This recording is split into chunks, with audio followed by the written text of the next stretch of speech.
Okay, so I've just been listening to the quartering, and I don't know if you subscribe to his channel. You probably do, to be honest, because he's doing pretty well. He's only been on the go on this present channel. He's one of these people, I think, that makes a channel, it gets popular, and then he goes on and does something else. But on his present channel, he's standing at about 18,000 subscribers now. So if you subscribe to my channel, given the deprecation of subscribers over the years, he's effectively probably got more subscribers that haven't died of old age than I have. But if you haven't seen his material, go and have a look. I like his laid-back style and the way he presents his stuff, and I like his brutal honesty, quite honestly. He's one of these people who, if he likes something trashy, he's quite happy to sort of say, yeah, I kind of like, you know, sit back and watch some twat getting pwned. It's, you know, it's the kind of content I don't mind watching. It's all good entertainment, and I admire that kind of honesty rather than sort of setting yourself up as some kind of consumer of pure intellectual material, which very few people exclusively are. So go and check him out if you haven't.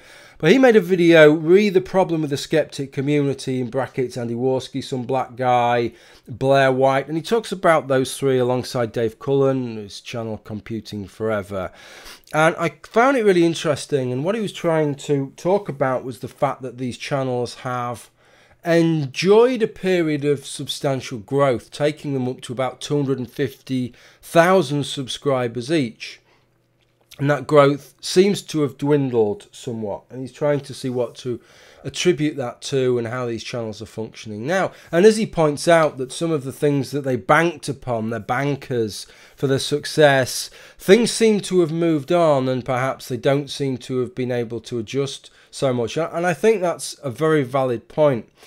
And in some ways, you know, I mean, I'd be happy to have had a fraction of the success that these channels have had. Don't get me wrong, you know, there's a certain element of jealousy there, but everybody sort of looks at the next tier up to some extent, and so they must look at the likes of somebody, well, particularly probably Sargon of Akkad, who's sort of higher up that particular food chain there, because most of these people, they're maxing out at the same number because they're sharing a lot of the same subscriber base. It's all being passed round, and so you need a source of fresh meat effectively at some point, and it's the next people up the food chain that potentially provide you with that.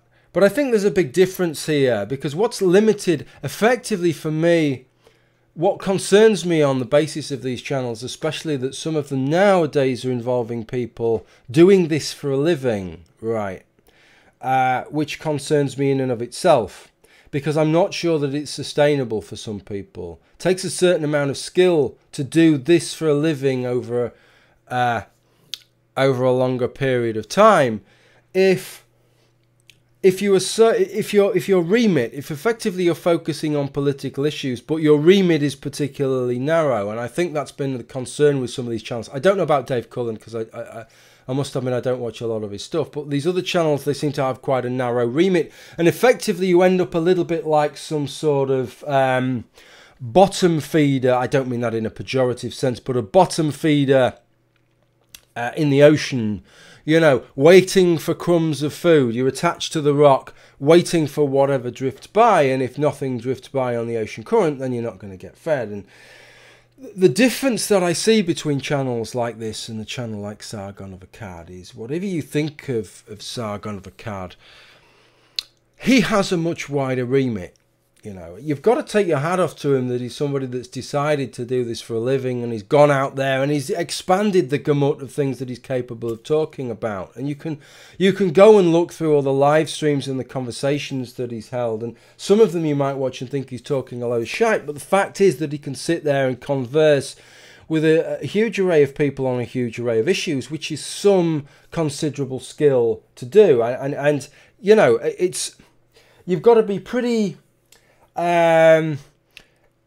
you've got to be pretty willfully against somebody like Sargon of Akkad not to be able to at least grant him that, I think. A bit grudging, I think, not to be able to grant him at least that. And that puts him in, I think, into the context of the channel of the equivalent of the sort of mainstream political commentators that you'd see in a national newspaper, in that it doesn't matter. Things come and go. It's Brexit one day, it's Trump the next day, it's something happening on the left one day, something happening on the right, and all these things go by year on year on year, but they always have something to say about it, because of course politics always churns something up, right? It's like a big churning, cauldron of magma or something. There's always something new being brought to the surface. And so if you can do that, if you can pull off that trick, then you can sustain your material. I'm not sure that these channels, I'm not sure somebody like Blaire White has the ability to do that. I look at Baring, who isn't mentioned, and Baring's done exceptionally well in terms of his channel, but honestly, when you look at the breadth of material that he makes, if what he does goes out of fashion, does he have the ability to be able to reinvent what he does in a way that will hold his audience? Because this is the other thing, is that the content you make drives the audience that you get, but the audience you get then drives the content that you have to make. This is always something that I've been concerned about, and maybe something that's limited my growth, is that there's always been an array of things that I've wanted to talk about, an array of perspectives, and sometimes you think, well, if I make a whole slew of videos on this, it's going to gain me more subscribers, and it's what people like, actually, is that degree of polarization and focus. Come from one viewpoint and make videos on one thing, and that works. Right, but if you do that, you can steer that to begin with, but then the ship takes over, and you realise that when you want to move on to something else, your audience isn't with you. Either they disagree with you or they're just not fucking interested, quite frankly. And so I wonder if some of these channels, maybe don't have the abilities, they're great at what they do, but maybe don't have the abilities to move into other spheres, but also have an audience that's more tightly focused and isn't interested in this, whereas maybe Sargon of Akkad, with whatever he's got now, 600, 700,000. Some of that audience is interested in the same things that the Blaire Whites and the Andy Warskis are interested in, but some of them have other political concerns, and so he always has a fraction of his audience interested in all these different things. He's got a larger toolbox, in a non-sexual sense, obviously, than some of these other people. So that's what I wanted to say about that. The other thing that the Quartering said right at the beginning of his video, which he felt the need to talk about to some degree, was this whole label of the skeptic community. And I just wanted to say something about that, because he detailed the objections that people had, and my objections are somewhat different to the objections that he detailed. In terms of the term skeptic, he says, I don't know why people are bothered. It's not really an insult. And of course it isn't. For me, it's not that it's an insult. It's quite a wonderful compliment if somebody calls you a skeptic. But that's the point. It's like calling yourself an intellectual heavyweight, or a great thinker, or one of the great minds of our time, or something like that, right?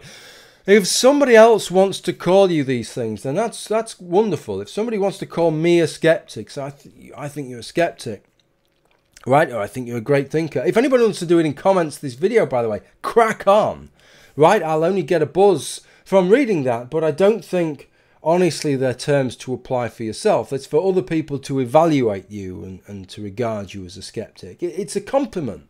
But it's not a compliment you should be giving yourself. So I've always winced a little bit at that, about people labelling themselves and labelling their own community. We're the skeptics. We're the skeptic community. So it just seems a little bit immodest, really. And the second thing is this issue of community. It isn't a community. And this drags back to the same thing when we talked about the atheist community. And I had the same bugbear there.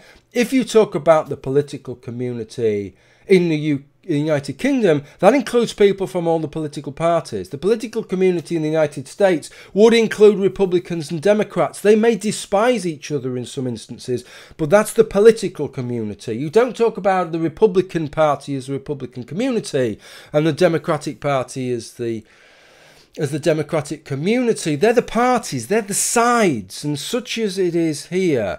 I don't think I've ever exchanged even a tweet with Andy Warski. I've exchanged the odd message with somebody like Jeff Holiday, and yet I'm part of their community. But what about somebody like